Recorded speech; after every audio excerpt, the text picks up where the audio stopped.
ko nganiriza abantu b'Imana kuri uyu munsi wo kuwa gatandatu ijambo rivuga ngo inzozi zerekana ko ibyo ugiye gukora yego cyangwa uzakorana n'umuntu wibuke hano twaganiriye tuvuga ku bya karande agreement amasezerano yuko ushobora gusezerana n'umuntu ufite imvumo na karande agahita aza akavangira ibintu byawe ibikorwa byawe cyangwa ikindi bahomba batigeze gahomba kubera umukozi wazihaye ijambo ryiza rikomeye uzabaze tujye kureba nko mu magambo agaragara mu itangiriro ngo nuko Yosefu agira ukuboko kwiza ngo maze kwa Potifari byose barunguka ngo warahinze urindiriye kugira gute ariko mu nzozi urose cyangwa mu bisanzwe umuvuraje utwaye imyaka wavunikiye ubwo utwaye igishoro utwaye ifumbire utwaye amaboko urahombye burundu so ngo bijye kujya mu byitonde nakuburira ngo warahinze urindiriye kugira gute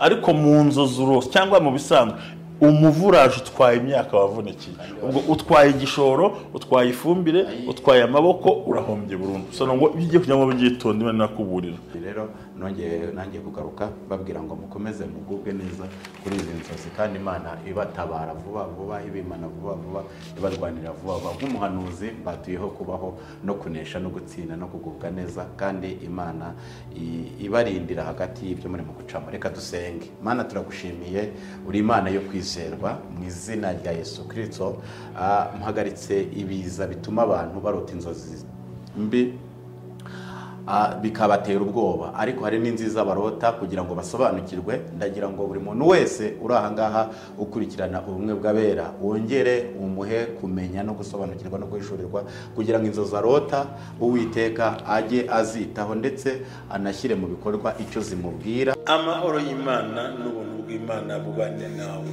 ubumwe bw'abera ministries si itorero si idini nta nubwo rigenda kubaho ijambo ry'Imana ryeruye riravuga riti umuntu nzajya muganiriza mu nzozi iyo urebye igitabo cyayo 14 bigaragaza ko inzozi ari zo muntu kandi inzozi nicyo cyerekezo cyazajyamo hanyuma rero byinshi mu buzima bikunze guhagarikwa n'imbaraga mbi z'abarozi ndetse bakoreshwa na Satani kuko Satani ubwe ntabwo ajya amenya icyo dutekereza ahubwo arakeka yarangiza agakoresha ibirere bikurwanya nk'uko ijambo ryo mu Efeso ryavuze ngo ntidukirana n'abantu ahubwo dukirana n'imbaraga mbi z'ahantu ho mu ijuru z'abanyabushobozi na Efeso ibice 6 umurongo w'icumi aho rero n'umwe gwabera ministries uhagaze mu gusenya ibicaniro mu gusenya imbaraga z'abarozi mu gusenya imbaraga z'ubukene mu gusenya imbaraga z'uburwayi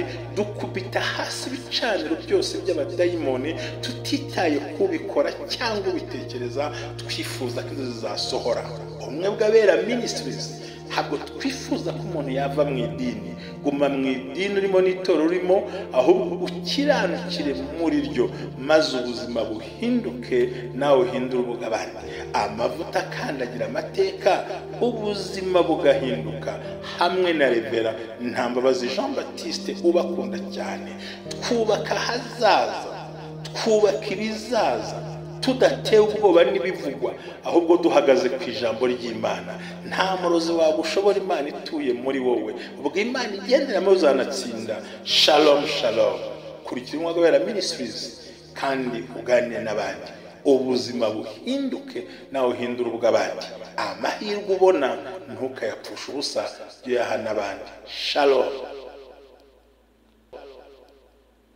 ndagusuje ngo haye ikaze kumwe bw'abera ministries amavuta akandagira amateka ubuzima bugahinduka abantu bose mudukurikiye muri mu Rwanda hanze y'u Rwanda reka tubasuhuze tubifurize kugira ibihe byiza batameze neza twababwira ngo mwihangane Imana ibarengere kandi ibabe hafi amazina ni Jerry ndagarutse n'ubundi ndi kumwe na Mushumba waramutse neza Yesu ashimwe Yesu ahimbazwe cyane urakoze. Yego ngo haye ikaze cyane. Ya urakoze Imana ibaho umugisha. Numva nshaka kuganiriza kino kimwe isoma nko kuganiriza abavandimwe ibintu bijyanye n'inzozi. Umutima wanyu uri kuzimpata cyane kuzibwira ngo bazumve rero. Yego. Ndabashubuje mwese mukunda umwe bw'abera ministries kumaje gutanga ya mitiweli gufasha abatishoboye.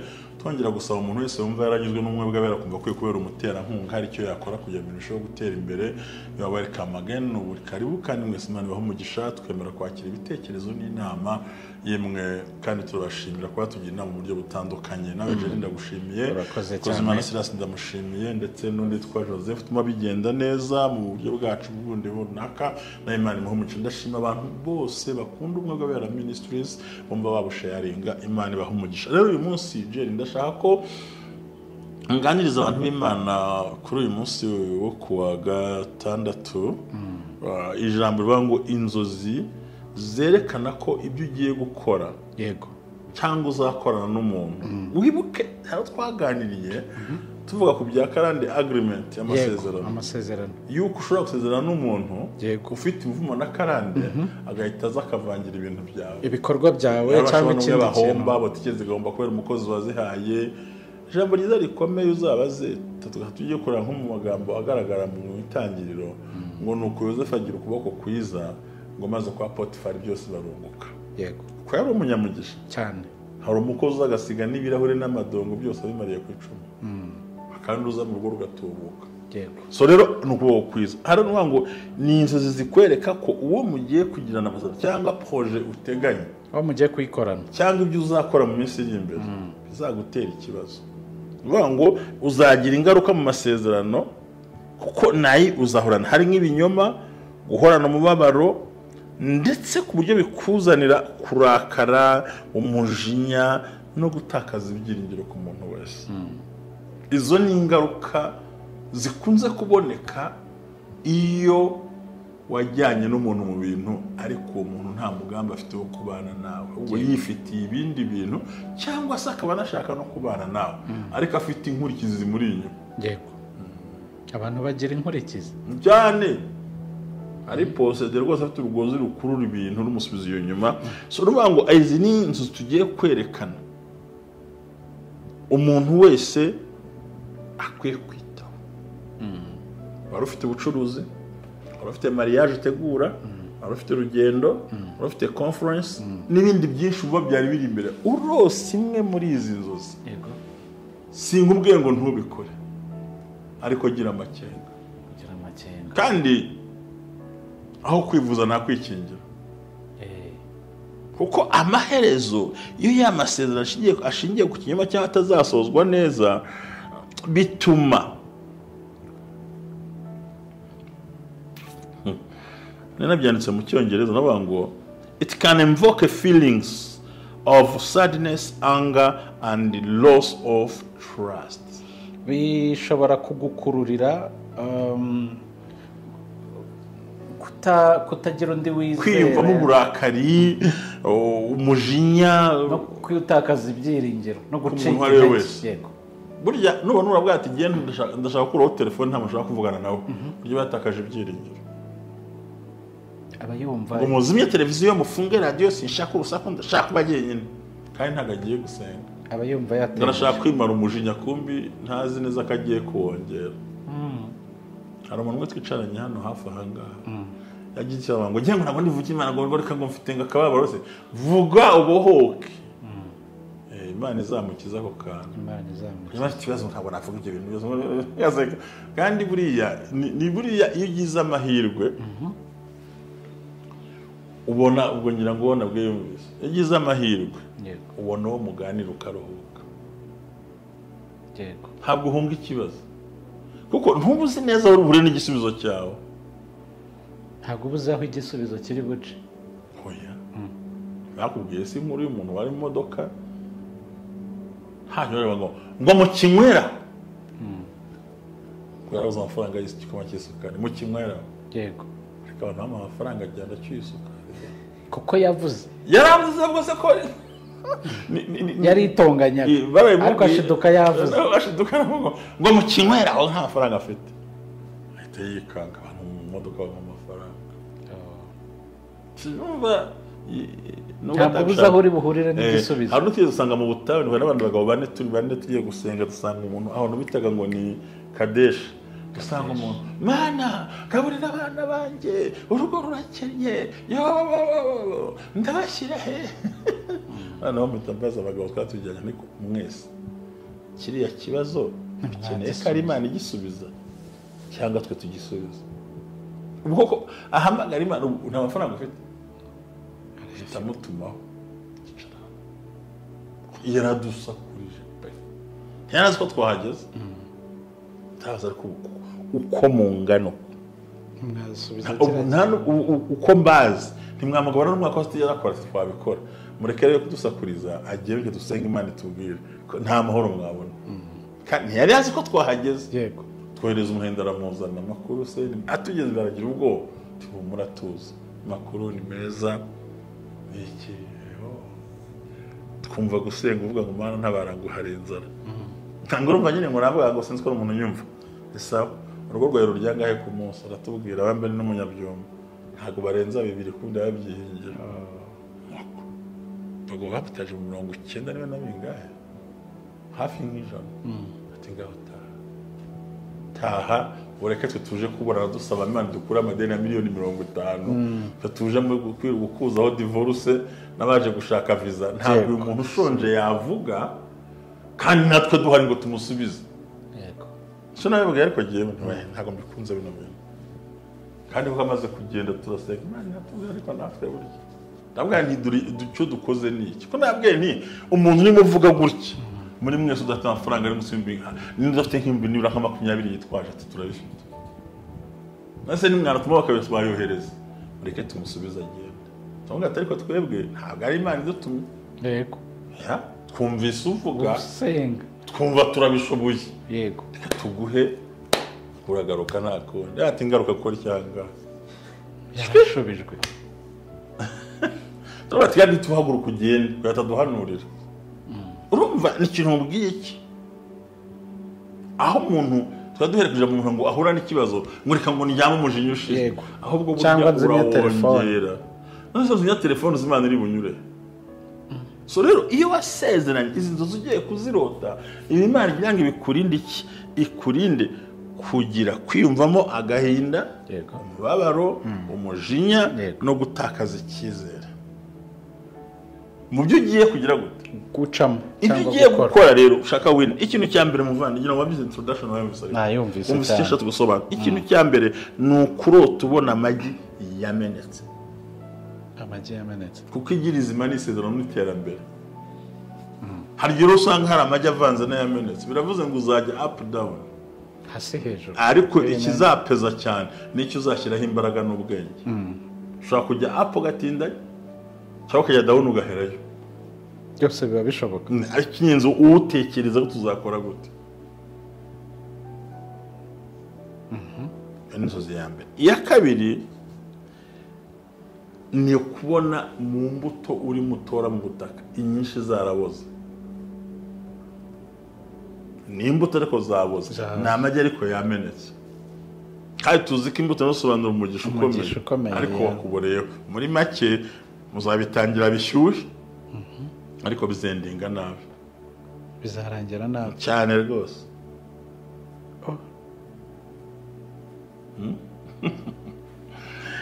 Icya gatatu ni ukurota ubona isuri itwara imyaka iri mu murima wawe cyangwa se uw'abandi.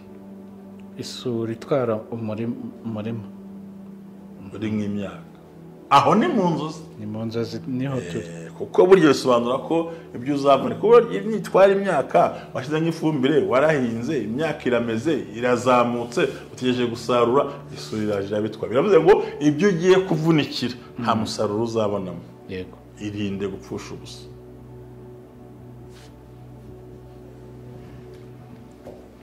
Sase rero murabyumva nuvuga ngo warahinze urindiriye kugira gute ariko mu nzozuro cyangwa mu bisanzwe umuvuraje utwaye imyaka wavunikiye ubwo utwaye igishoro utwaye ifumbire utwaye amaboko urahombye burundu. So ngo bigiye kujya mu byitonde Imana nakuburira. Icya gatanu ni ukurota ubona umuyaga utwara igisenge cy'inzu. buriya ushobora gusenya nk'akazu gato twahise nyivuga ngo ntawe ugitwikiriye ni ukuvuga ngo icyo gihe mu buzima ibintu ugiye gukora nta sekirite bifite naho ubundi urose igisenge cyo mu cyumba muraramo kivuyemo biravuze ngo nta banga urugo rufite ruzanasama kubera ko nta banga rugira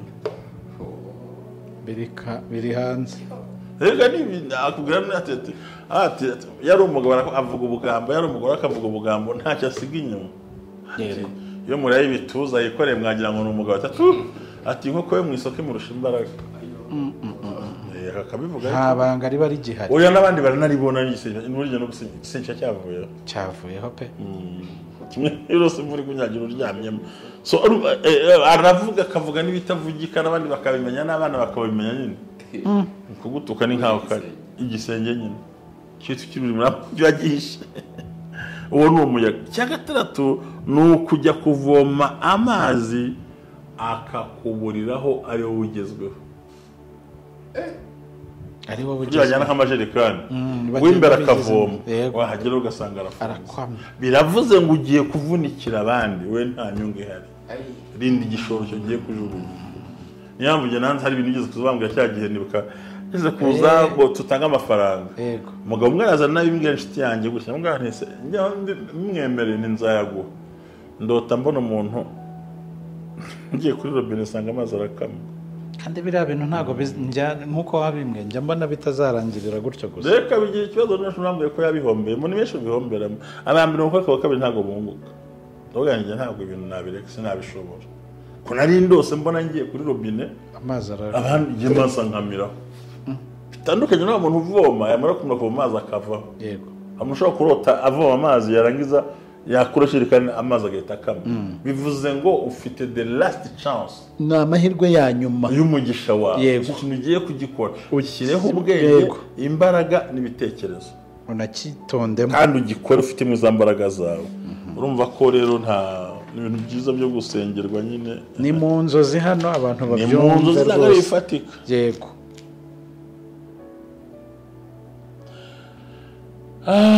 icya karindwi ni ukubona abantu bakwebye imyenda iyo tuvuga imyenda harimo n'inkweto harimo n'ibintu byose bagishikubika nyine bagutwariye agaciro cy'uko umuntu wambaye ubusa abantu bose baramuseka ugiye gushungamiriza bivuze ngo ibyo ugiye gukora byihorere kuko uzaba urwamenye icya munani ubona ibisimba byaguye mu biryo wari ugiye kurya ntabwo waba ukibiriye inshishi intozi ibinyenzi bikagwamo hari ahantu nzi batetse isosi bucya udushishi twagiyemo nimba bari bagiye gupfundikira nimba bari bateretse hasi ubushishi rero nta kuntu wabukuramo ubukuyemo isosi bipfuye avuga ati mushyushye oya we ntabwo naryo ishishi igiyeho bashyushyanye yashyiraho akayungiro zose zisigara mu kayungiro ariko njye ubwabyo kuba zavuye mu butaka zigakandagiraho ntabwo nangibiriye ko ziva hasi nta nkweto zambara zigahita zikandagiraho nta nkweto none se zipfuka ibirenge gute njye ntabwo nabikunda urumva rero ikindi nyine iyo twavugaga nyine ibisimba byaguye mu by'ukuri birimo inshishi icya cyenda inka iramburura ubwo ni ukubyara igihwereye birumvikana cyane waragize ibyo ukora urabikora witewe kunywa amata icya cumi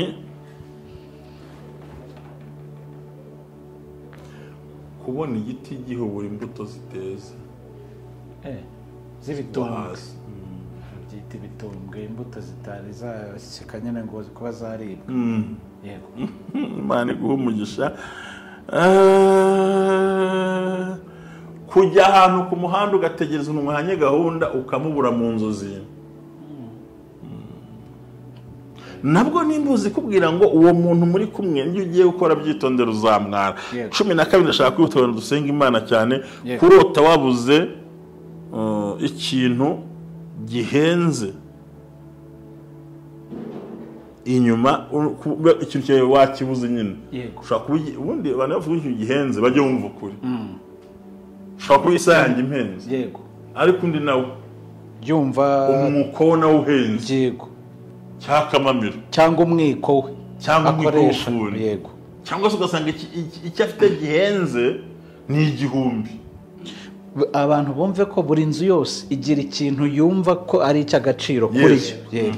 Rero urose ibintu yose umaze kuvuga bivuze ngo nutitonda ngo ugire ubwenge, ugiye gusinya amasezerano, ugiye gukorana n'abantu, ugiye kujya ahantu, ugiye gucuruza, ugiye gukora ibyo ukora byose, Imana itaguhaye uburyo bwo kubikora. Ariyo mpamvu uzagira ikibazo mu mitekerereze yawe cyangwa mu myumvire yawe, maze ugahura n'ingorane. Imana iguha umugisha. Urakoze cyane. Ndumva ari umwanya mwiza wo kwakira umukozi w'Imana Silas.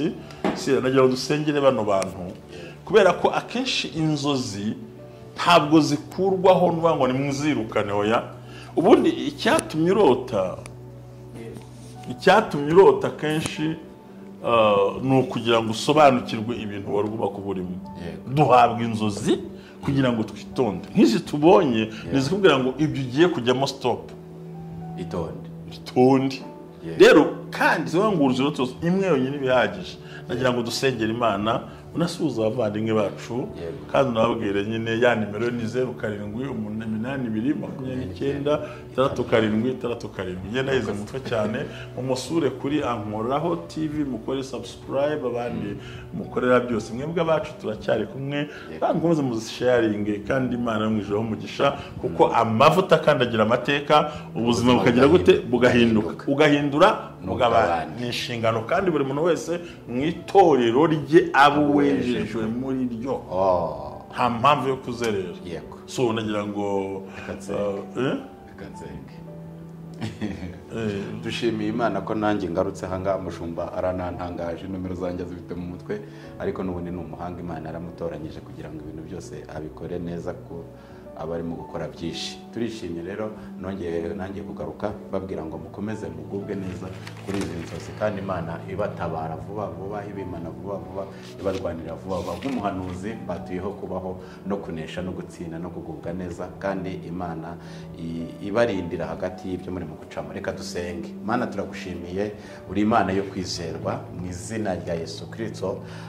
Mpagaritse ibiza bituma abantu barota inzozi mbi, bikabatera ubwoba, ariko hari n'inziza barota kugira ngo basobanukirwe. Ndagira ngo buri muntu wese uri aha ngaha ukurikirana ubumwe bw'abera wongere umuhe kumenya no gusobanukirwa no kwishurirwa, kugira ngo inzozi arota Uwiteka ajye azitaho, ndetse anashyire mu bikorwa icyo zimubwira, kubera yuko wamuhaye kuzisobanukirwa. Mwami, ndagushimiye kugiye gukomeza kubana na buri muntu wese, mu izina rya Yesu. Imbaraga z'umwuka wera zikomeze kuganza, zikomeze gutegeka, zikomeze kuboneka. Uri Imana ikomeye. Eniwi elo sede ewa. Uri Imana yo kwizerwa, uri Imana, uri nyiribihe, uri mahoro yacu. Duhagaritse imiva, duhagaritse ibigenda byiruka ku bantu, bibirukaho, bibatera ubwoba, bibahahamura, bibabuza ubuzima, bibabuza inzira, bibabuza guhirwa, bibabuza kwakira. Izi mbaraga zose turazifungiranye mu mwobo umwe w'ikuzimu, kugira ngo itongera kubabyukira. Uri Imana yo kwizerwa. Rero duhagaze muri ubutware,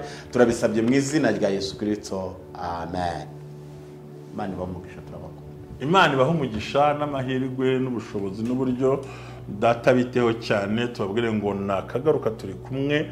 Ndifuza ko Imana ibagirira neza. Nifuje kuzana inzozi kugira ngo nazo twongere dusubiremo. Bifurije guhirwa muri byose. Shalom, shalom.